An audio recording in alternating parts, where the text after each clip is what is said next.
Hello friends, आप लोग कैसे हैं। उम्मीद होगा कि आप लोग अच्छे होंगे और सच्चे होंगे और स्वस्थ होंगे और मस्त होंगे। तो आज मैं आप लोगों को घर से रिलेटेड मैं एक बात बताने जा रही हूँ जो बहुत ही कारगर और ज़बरदस्त है।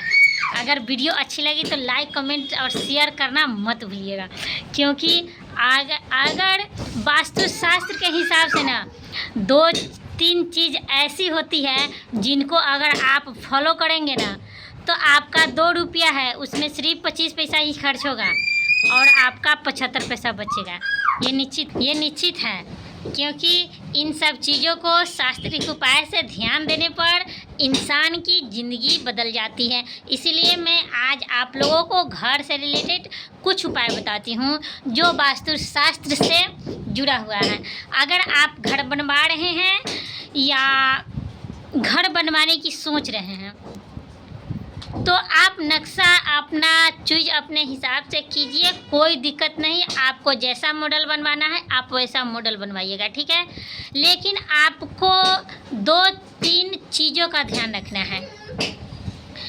अगर पहला चीज़ है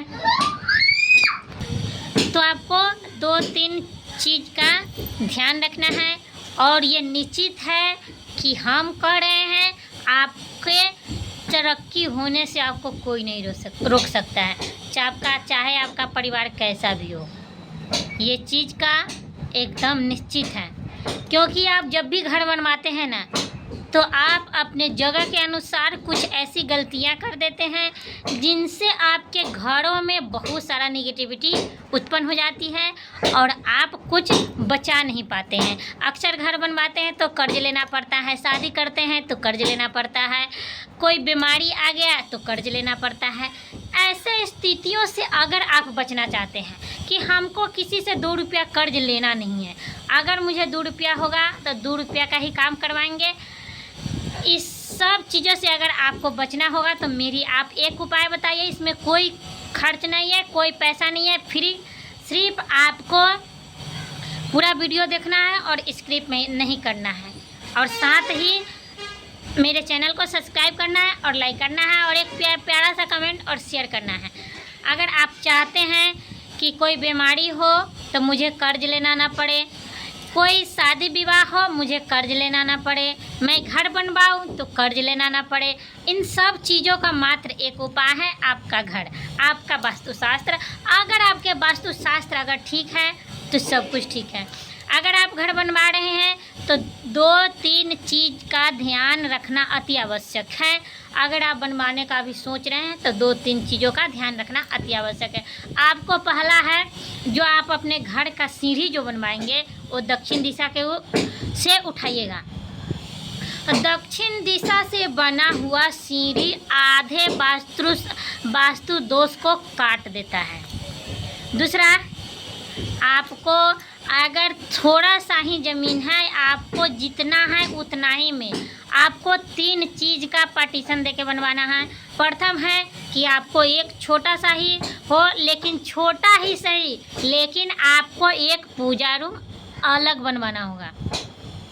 चाहे वो आपका जितना भी हो, 1 फीट में हो, आधा फीट में हो, चाहे जितना में हो, आपको वो पूजा रूम अलग बनवाना होगा पार्टीशन दे करके। और उसमें एक छोटा सा खिड़की, अगर जगह है तो आपको खिड़की देना अति आवश्यक है, क्योंकि अगर खिड़की जिस पूजा रूम में दिया जाता है और वहाँ पे सूर्य की रोशनी जब आता है तो भगवान उससे अति प्रसन्न होते हैं। इसीलिए पूजा रूम बनवाना अति आवश्यक है और उसमें एक छोटा सा खिड़की दीजिएगा।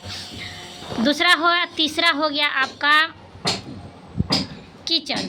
आपको किचन बनवाना अति आवश्यक है। जितना ज़मीन है उतना ही में आपको एक पूजा रूम और एक किचन बनवाना चाहिए। अब पूछिएगा कि किचन रूम और एक ही कमरे में पार्टीशन देने का मतलब क्या हुआ, तो मैं आपको बता रही हूँ।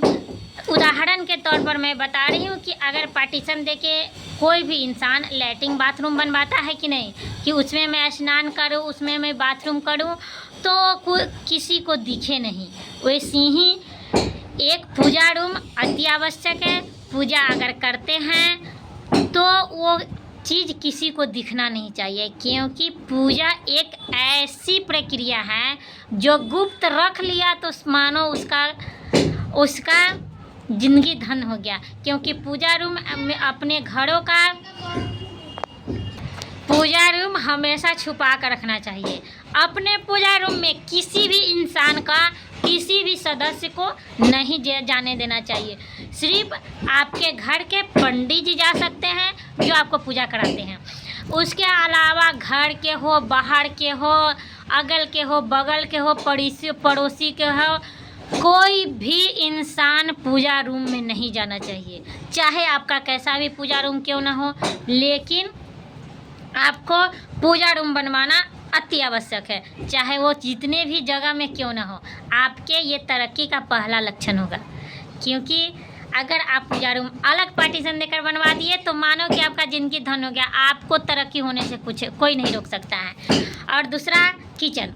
आपको किचन जब भी बनवाना है अपने पूरब और पश्चिम के कोण में बनवाना चाहिए। आपको अग्निकोण में अगर आप किचन बनवाते हैं, अगर अग्निकोण नहीं है तो आपके अग्निकोण से अगर दो या 3 या 4 फीट नाप लीजिएगा। 4 फीट के अंदर अगर जगह बन रहा हो तो 4 फीट के अंदर आप एक किचन रूम बनवाइए, चाहे वो छोटा हो चाहे बड़ा हो। और उसमें भी एक छोटा सा खिड़की दीजिएगा, क्योंकि अन्नपूर्णा देवी आती है घरों में, और जब घरों में आती है तो वो सूर्य की प्रकाश लेकर आती है, और सूर्य के प्रकाश लेकर आती है। और जिस किचन रूम में सूर्य का प्रकाश जाता है उस किचन रूम का अन्न प्रसाद बन जाता है, और वो प्रसाद जिन जिन इंसानों को अंदर पड़ता है वो इंसान धन हो जाता है और उनकी तरक्की आसमान छूने लगती है। इसीलिए आपको किचन रूम भी बनवाना अति आवश्यक है, और छोटा ही सही लेकिन बनवाइएगा ज़रूर। अगर अपने घरों का तरक्की चाहते हैं तो ये 2-3 चीज़ अति आवश्यक है, किचन रूम, पूजा रूम और बेडरूम रखिएगा। तो बेडरूम आपको कैसे रखना है, आपको साउथ ईस्ट के कोने में आपको बेडरूम रखना है, और उस बेडरूम में एक मोर पंख होना चाहिए, एक बांसुरी होना चाहिए और एक कृष्ण भगवान की फ़ोटो होना चाहिए। ये चीज़ अगर आपने कर लिया तो मानो कि आपका धन्य हो गया, और आपके घर के तरक्की होने से कोई रोक नहीं सकता है।